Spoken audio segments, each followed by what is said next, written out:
New York সিটিকে সাশ্রয়ী শহর হিসেবে গড়ার অঙ্গীকার মামদানির। নতুন মেয়রকে ফের কমিউনিস্ট বলে কটাক্ষ ট্রাম্পের। বিবিসির ক্যামেরায় গাজা ভূখণ্ডের ভয়াবহ ধ্বংসযজ্ঞের চিত্র। একসময়ের হাজার হাজার মানুষের নগরী এখন অদৃশ্য। ভারতের বিহারে বিধানসভায় প্রথম ধাপের ভোট গ্রহণ। সরকার দলীয় জোটের সঙ্গে বিরোধীদের হাড্ডাহাড্ডি লড়াই।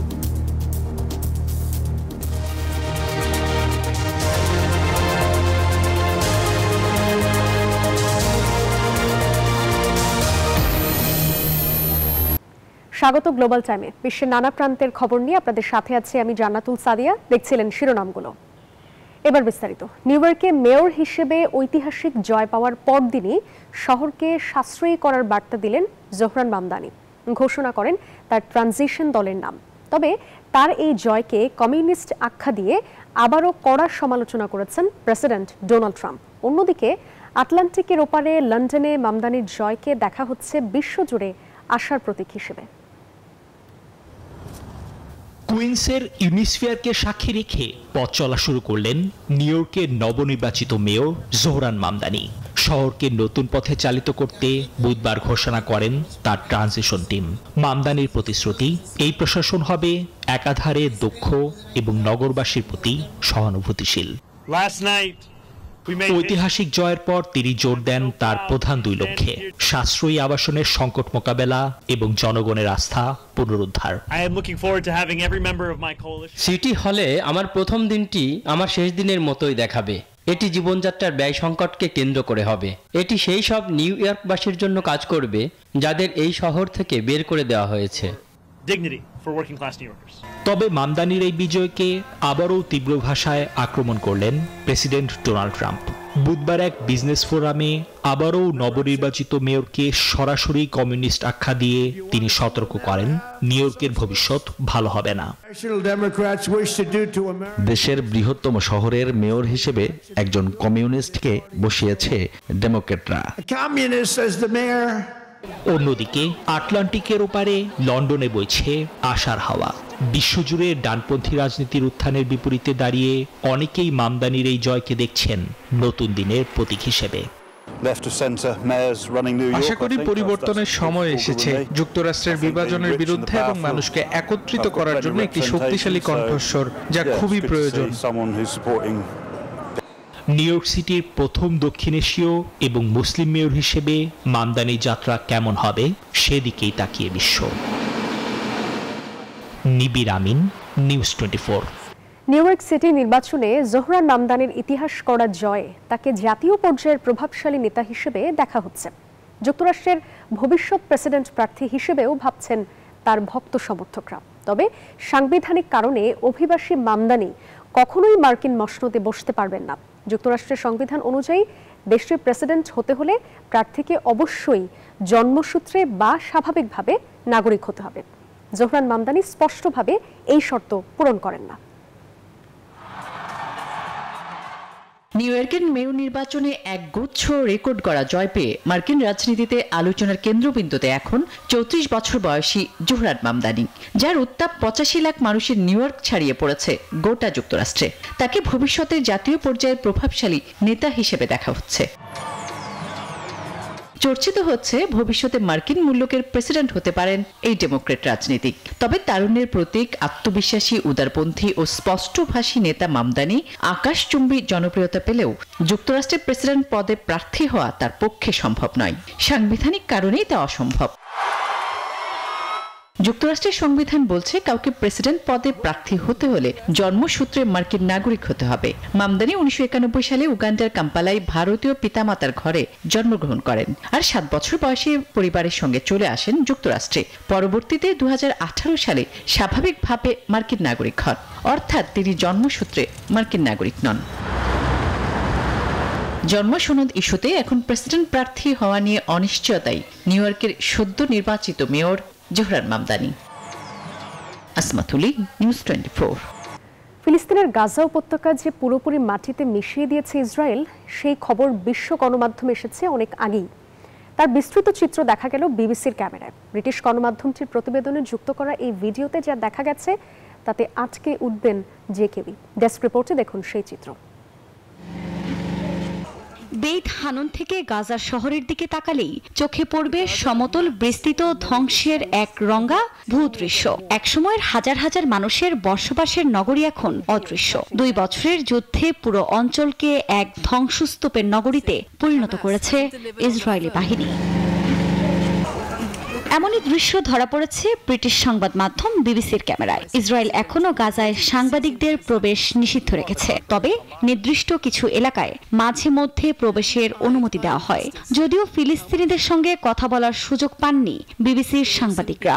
এছাড়া ইসরায়েলের সামরিক সেন্সরশিপ আইনের কারণে প্রতিবেদন প্রকাশের আগে সামরিক কর্মীদের দিয়ে যাচাই করানো হয়। প্রায় 2 বছরের যুদ্ধের পর গাজার ভেতরের সম্পূর্ণ ধ্বংসস্তূপ দেখতে পেয়েছেন বিবিসির সংবাদদাতারা। তারা জানান, যুদ্ধের প্রথম সপ্তাহগুলোতে এই এলাকাগুলোতেই ইসরায়েলি স্থলবাহিনী প্রথম প্রবেশ করেছিল। বারবার এই অঞ্চলে ফিরে এসে ধ্বংসযজ্ঞ চালায় দখলদাররা। বিবিসি আরও জানায়, পরিদর্শন করা এলাকায় ধ্বংসের মাত্রা সম্পর্কে জানতে চাইলে ইসরায়েলি সামরিক মুখপাত্র নাভাদ শোশানি জানান, ধ্বংস তাদের লক্ষ্য ছিল না। প্রতিটি বাড়িতেই টানেলের মুখ ছিল বলেও দাবি তার। আফরিন মৌ, নিউজ 24। ফিলিপাইনের মধ্যাঞ্চলে টাইফুন কালমেঘির আঘাতে মৃতের সংখ্যা 114 জনে দাঁড়িয়েছে। এখনও 127 জন নিখোঁজ রয়েছেন। গৃহহীন হয়ে পড়েছেন লাখো মানুষ। সোমবার রাতে ঘন্টায় সর্বোচ্চ 185 কিলোমিটার বেগে টাইফুনটি আঘাত হানে, যার কেন্দ্রবিন্দু ছিল সেবু প্রদেশ। প্রচণ্ড বাতাস এবং রেকর্ড পরিমাণ বৃষ্টিতে সেবু সিটি সহ বহু শহরাঞ্চল নজিরবিহীন বন্যার কবলে পড়েছে। এদিকে ত্রাণ অভিযানে অংশ নেওয়া একটি সামরিক হেলিকপ্টার বিধ্বস্ত হয়ে নিহত হয়েছেন 6 জন।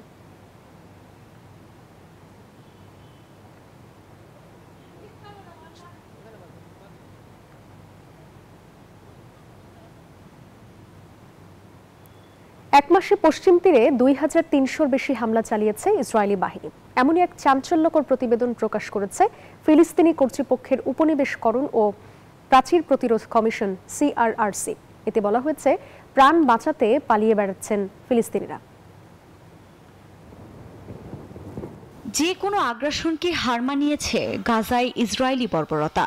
তবে এই অমানবিকতা শুধু গাজায় সীমাবদ্ধ নেই। পশ্চিম তীরেও ভয় ও মৃত্যু ছায়ায় জীবন কাটাচ্ছেন ফিলিস্তিনিরা।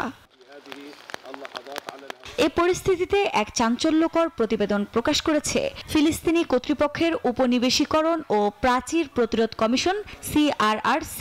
অঞ্চলটিতে মাত্র 1 মাসে 2350 বারের বেশি হামলা চালিয়েছে ইসরায়েল। ইসরায়েলি বাহিনী 1584টি আক্রমণ চালিয়েছে। এর মধ্যে 542টি রামাল্লায়, 412টি নাবলুসে এবং হেরবনে 401 বার হামলা চালানোর খবর জানিয়েছে CRRC। তবে পিছিয়ে নেই অবৈধ বসতি স্থাপনকারীরাও।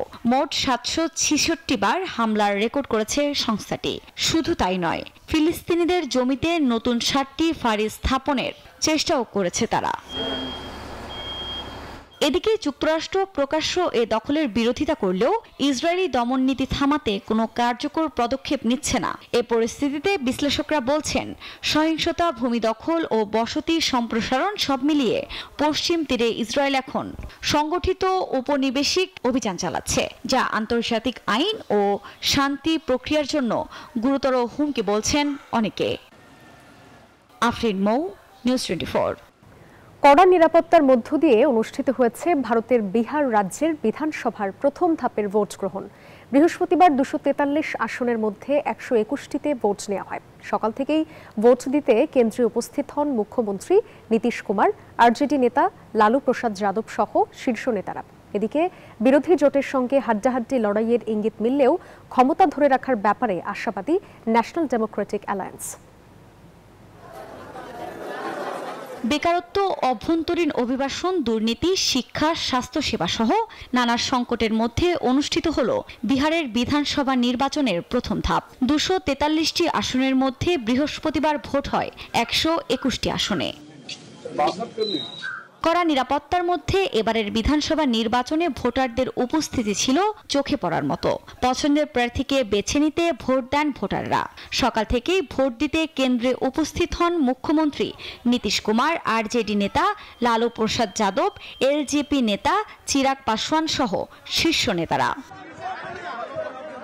এবারের নির্বাচনে বিরোধী জোটের সঙ্গে হাড্ডাহাড্ডি লড়াইয়ের ইঙ্গিত মিললেও ক্ষমতা ধরে রাখার ব্যাপারে বেশ আশাবাদী নেতৃত্বাধীন ন্যাশনাল ডেমোক্রেটিক অ্যালায়েন্স এনডিএ।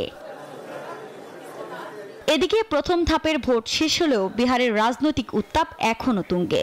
দ্বিতীয় ধাপের ভোটের দিকেই নজর সবার। যদিও গণমাধ্যমের তথ্য বলছে প্রথম ধাপে যে 121টি আসনে ভোট হচ্ছে তার বেশিরভাগই পড়েছে বিহারের মধ্যাঞ্চলে, যেখানে 2020 সালের বেশিরভাগই আসনই জিতেছিল বিরোধীরা। বিজেপি এবং নীতিশ কুমারের দল একসঙ্গে জিততে পেরেছিল 55টি আসন।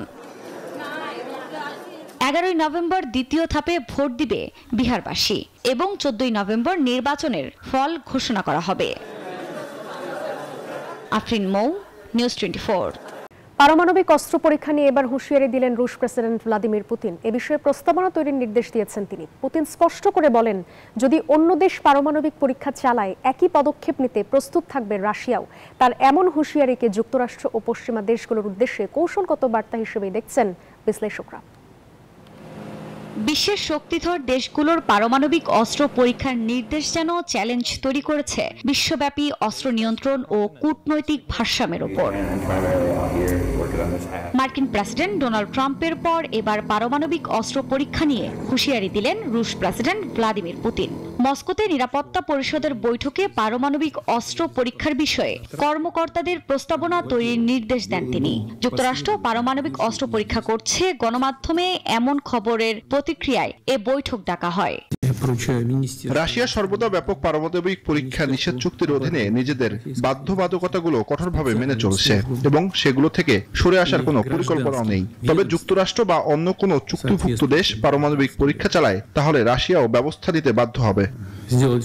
এর আগে রাশিয়া বুড়েভেস্তনিক ক্ষেপণাস্ত্রের সফল পরীক্ষা চালানোয় ক্ষোভ উগরে দেন ট্রাম্প। 33 বছর পর পেন্টাগনকে পারমাণবিক ক্ষেপণাস্ত্রের পরীক্ষা চালানোর নির্দেশ দেন তিনি। এদিকে পারমাণবিক অস্ত্র নিয়ে বিশ্বের দুই শক্তিধর দেশের হুমকি ধামকি যেন আন্তর্জাতিক মহলে সৃষ্টি করেছে গভীর উদ্বেগের। যদিও রুশ প্রেসিডেন্টের এমন হুঁশিয়ারিকে যুক্তরাষ্ট্র ও পশ্চিমা দেশগুলোর উদ্দেশ্যে কৌশলগত বার্তা হিসেবে দেখছেন বিশ্লেষকরা। আফরিন মৌ, নিউজ 24। এই ছিল গ্লোবাল টাইমের আয়োজনে। ধন্যবাদ সবাইকে।